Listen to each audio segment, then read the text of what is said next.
ठीक है इधर आओ जी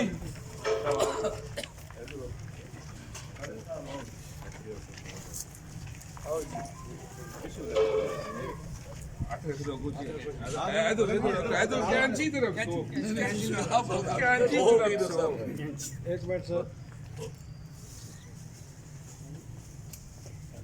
कैंची तरफ